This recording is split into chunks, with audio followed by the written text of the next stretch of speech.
अस्सलाम वालेकुम दोस्तों, क्या हाल है जी। इंशाल्लाह सब भाई ठीक होंगे। दोस्तों आज हम बात करेंगे संगोबियन कैप्सूल के बारे में। ठीक है, ये पाकिस्तान में बहुत ज़्यादा इस्तेमाल होते हैं। ख़ास तौर पे सिरप होता है बच्चों में और कैप्सूल्स होते हैं फ़ीमेल्स में, और खून की कमी के लिए ये सबसे ज़्यादा डॉक्टर प्रेस्क्राइब करते हैं और लोग इस्तेमाल करते हैं। लेकिन इसमें सबसे जो बड़ा मसला आता है वो इसको खाने का होता है, तरीका इस्तेमाल होता है। बहुत से लोग इसको गलत इस्तेमाल करते हैं, जिसकी वजह से उनको प्रॉपर जो है ना बेनिफिट्स नहीं मिलते इससे। तो आज हम इसमें बात करेंगे कि संगोबियन कैप्सूल्स के इंग्रेडिएंट्स क्या हैं, उनके यूजेस, दूसरे नंबर पे इसकी डोज़ क्या होती है, तीसरे नंबर पे इसका सही खाने का तरीका क्या है, ठीक है, किस टाइम लेना चाहिए, किस चीज़ के साथ लेना चाहिए, और इसके साइड इफ़ेक्ट्स। ठीक है, और इसके साइड इफ़ेक्ट्स में सबसे ज़्यादा जो होता है वो होता है कॉन्स्टिपेशन। लेकिन इसके बारे में बात करेंगे कि कैसा क्या तरीका किया जाए कि इसकी जो साइड इफ़ेक्ट्स हैं वो हमें ना हो। ठीक है, तो ये हम इस सारी वीडियो में डिस्कस करेंगे, इंशाल्लाह आपको इसका फ़ायदा होगा। सबसे पहले जी इसके यूज़र्स की तरफ आते हैं और इंग्रेडिएंट्स क्या हैं इसमें।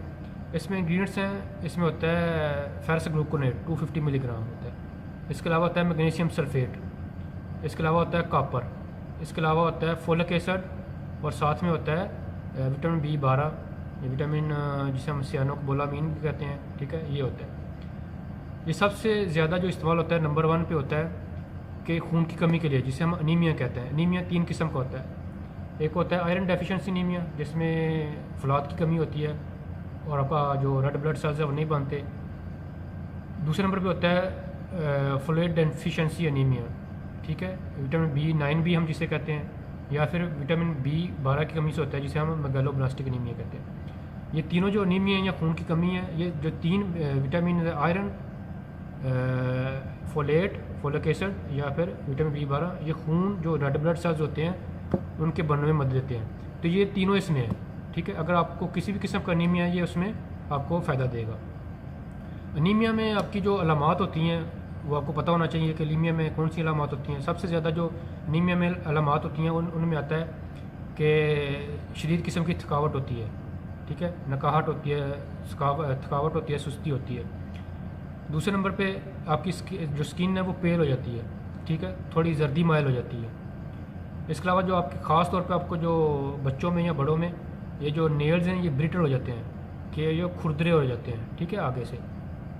इसके अलावा बच्चों में भूख की कमी हो जाती है, भूख नहीं लगती, जिसकी वजह से वज़न भी कम हो जाता है। इसके अलावा मुसलसल सर दर्द रहती है, ये भी इसकी एक निशानी है। इसके अलावा जो है ना कभी कभी जो है ना आपका सांस फूलता है ज़्यादा, क्योंकि आपको ऑक्सीजन प्रॉपर नहीं मिलती वो खून की कमी की वजह से, तो आपका सांस फूलता है और आपको थोड़ा सा भी चले तो ये इसकी अलामात होती हैं। तो अगर आपको ये अलामात हैं तो आपको डॉक्टर से कंसल्ट करना चाहिए। डॉक्टर वैसे भी अलामात हो तो वो उनको पता चल जाता है कि ये एनीमिया का पेशेंट है। जो इसकी लैब वैल्यू होती है HB, जिसे हम हीमोग्लोबिन लेवल कहते हैं, वो फीमेल में होती है 12 से लेकर 16 ग्राम पर डेसीलीटर। अगर 12 से कम आ जाए तो इसका मतलब है कि आपको अनीमिया हो चुका है या होने वाला है। इसके अलावा दूसरा टेस्ट होता है फेरिटीन टेस्ट। ठीक है, जो इसकी ब्लड में लेवल होता है वो होता है 12 से लेकर 300 नैनोग्राम पर ml। ठीक है, उसमें मेल में, और 12 से लेकर 150 तक होता है फीमेल में। तो अगर इससे कम आ रहा है, 12 से कम आ रहा है, तो इसका मतलब है कि आपको अनीमिया हो चुका है, आप में खून की कमी है, जिसकी वजह से बहुत सारी अलामात होती हैं लेडीज़ में। ये तो पहले नंबर पे आएगा ये अनीमिया में। दूसरे जो अगर आप में खून की कमी हो, आयरन की कमी हो, या फोलेट की कमी हो, या विटामिन B12 की कमी हो, तो आपका जो ख़ास तौर पे आपका हेयर फॉल बहुत ज़्यादा होता है। ठीक है, और आप में जो इम्यूनिटी आपकी कम हो जाती है, जिसकी वजह से आपको कोई भी बीमारी बार बार लगती है, नज़ला, ज़ुकाम, वायरल इन्फेक्शन ज़्यादा होते हैं। और ख़ास तौर पे ये बालों का जो मसला है ये लेडीज़ में बहुत ज़्यादा होता है। जब खून की कमी होगी तो उनमें बालों का झड़ना आम हो जाता है। इसके अलावा इसमें कॉपर है, कॉपर भी खून के बनने में मदद देता है आयरन के साथ मिलके। इसमें विटामिन C भी है, विटामिन C आपको इंस्टेंट एनर्जी देती है। अब बात आते हैं डोज़ की। ये आपका हिसाब होता है कि आप में कितनी खून की कमी है, कि आपका हीमोग्लोबिन लेवल कितने है। अगर ज़्यादा है तो आप 2 कैप्सूल भी ले सकते हैं मॉर्निंग में, और अगर आप में हीमोग्लोबिन लेवल नॉर्मल लेवल पे थोड़ा सा कम है तो उसमें 1 कैप्सूल भी डेली बेस पे चल सकता है।